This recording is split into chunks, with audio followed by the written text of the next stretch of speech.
So let's bring Pete Jung up here.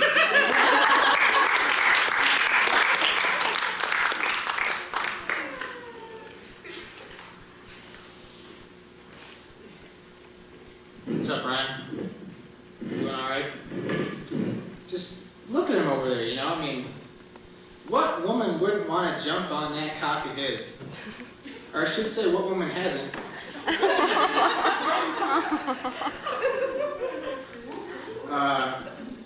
First of all, I have a couple of rumors I'd like to settle. The first one might not be so much of a rumor anymore, but I'm sure you'd all like to hear me say it. Yes, I'm the new editor of Virgil Moss. I didn't get the position because I'm Ryan Moore's head groupie either. I got it because of my abilities. Ryan saw talent in me. He saw without a doubt that I could give head with the best of them. Did you do it like this? Personally, I think it was the tongue piercing that tipped him off. You know, a person with a tongue piercing always gives good head. That's true.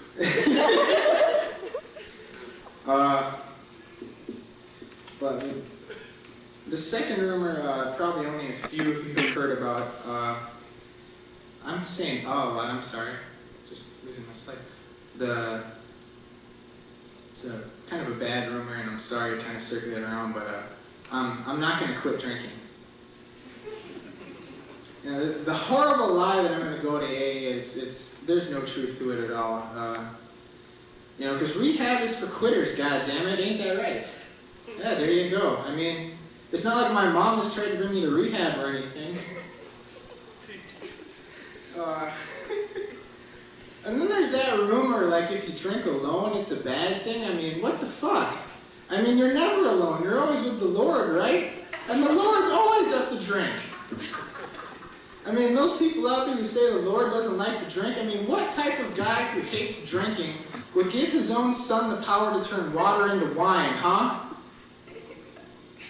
Well, besides, alcohol enhances your social skills, right, Ben?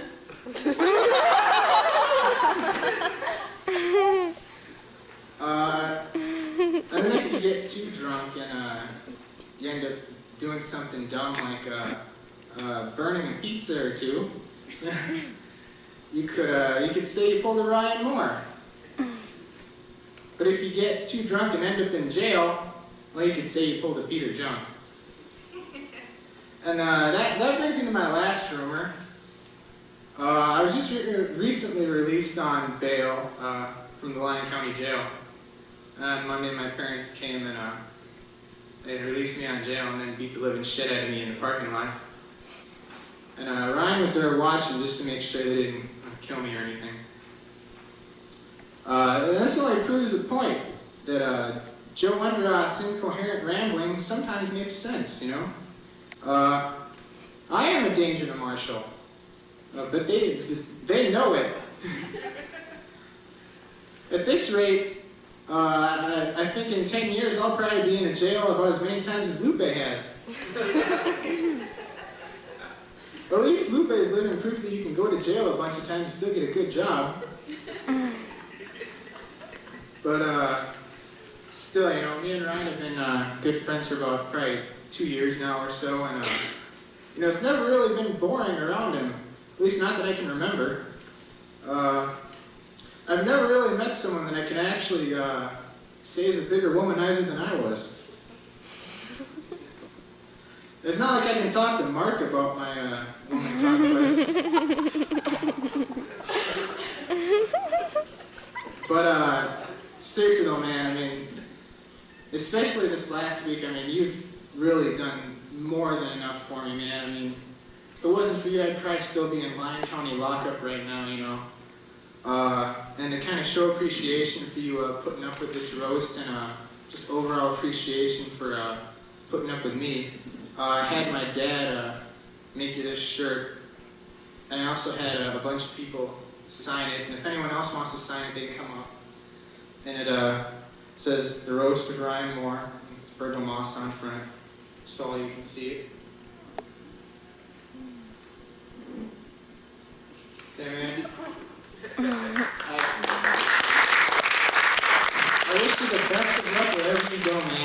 a good time.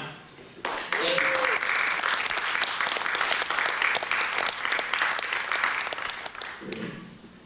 Our final reader is a man who puts the T in tiny. And he's known sent down at the bowling alley simply as the Tiny Dancer. Tim Bain. I don't have a second thing for me. Well, I could go on about last night a little, but maybe it would be good just to close with, you know, a little reflection of my own. I've been reflecting too much. But, like I say, it's like, it just brings me back to that rabbit that I had, and that scratching. And Ryan's poems are very much like that scratching.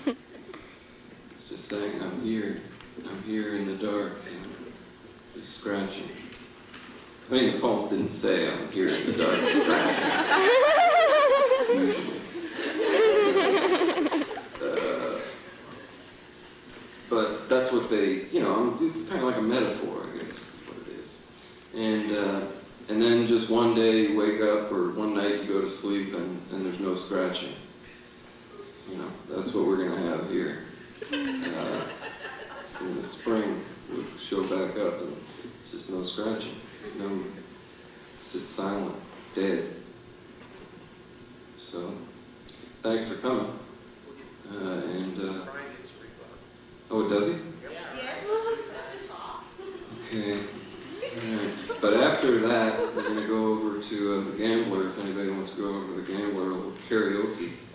And, all right, so here's Ryan Moore.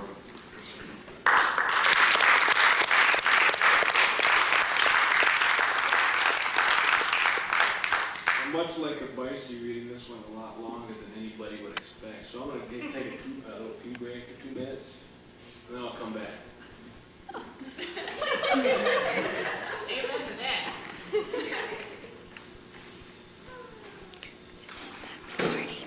Where's the button? Oh, okay. So anyway, after I came home from the Hickersons, went in, turned on the TV, was watching some, what was it? Oh, I was watching boxing on HBO. It was a pretty good fight with, what's his name, Castillo and Floyd Mayweather. Pretty good fight. And then I recorded the second fight, so I haven't seen it yet. So if any of you are talking about the Klitschko fight tonight, please don't talk about it to me because I haven't seen it yet. And then I fell asleep and I thought things were okay. But I woke up, you know, it was like the beer had worn off and the cold medicine was still going. So I was just laying there for a couple hours, just thinking about how terrible everything is. Tonight I went over to Tim's house, had to take a shower at his place, because our pipes are backed up.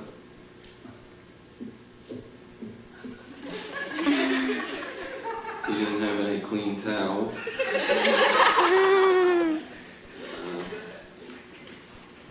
There's always these, at Tim's house, the weird things. You always find these little kid shoes. So strange. It's in the strangest places you find, you know, size 4 shoe, you know, just this big. What's that about? You wonder. Tim also is a big fan of Prince. Him and Ryan are connected in that, I guess. A lot of people have speculated on people who like Prince, but I won't do that. Wish I'd have brought The Great Gatsby or something to read. This is a class I'm teaching in the spring if anybody wants to get into it. It's a good class on Artaud.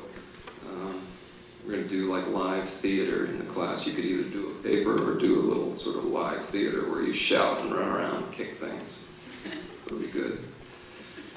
We must believe in a sense of life renewed by the theater, a sense of life in which man fearlessly makes himself master of what does not yet exist and brings it into being. And everything that has not been born can still be brought to life if we are not satisfied to remain mere recording machines. Furthermore, when we speak the word life, it must be understood we are not referring to life as we know it from its surface of fact, but to that fragile, fluctuating center which forms never reach. And if there is still one hellish, truly accursed thing in our time, it is our artistic dallying with forms, instead of being like victims burnt at the stake, signaling through the flames.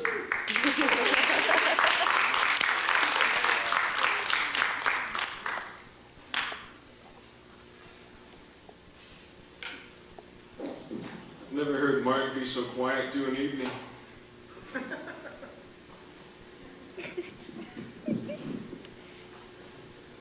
In an all-white Jew community, they formed a flag, fashioned it to a wall, and persecuted Americans already persecuted, called them cancer, then said, "This is good."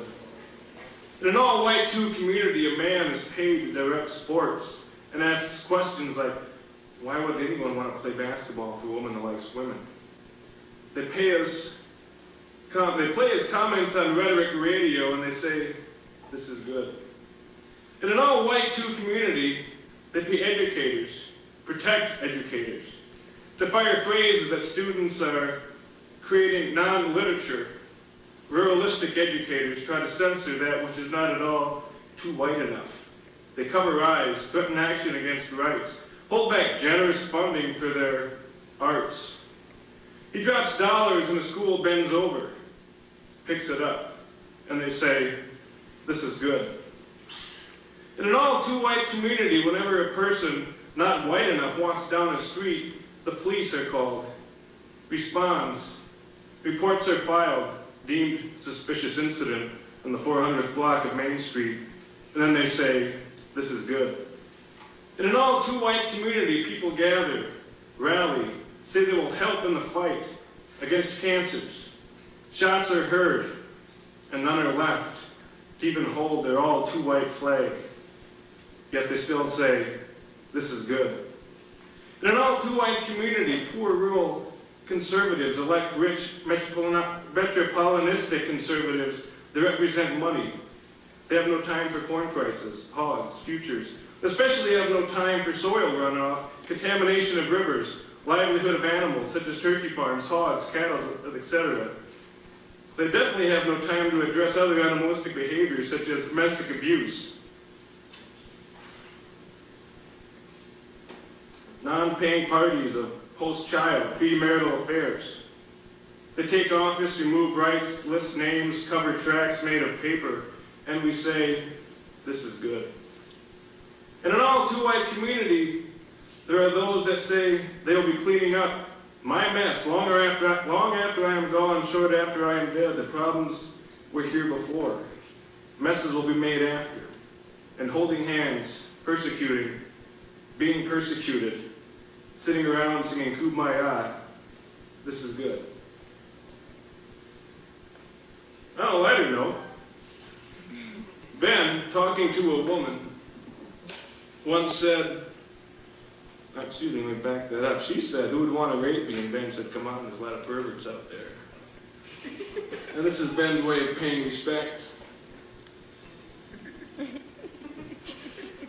Thanks for coming. We'll be at the gambling, and I'll finish the rest of the list off. I don't want to give it now. I would leave nothing for the imagination.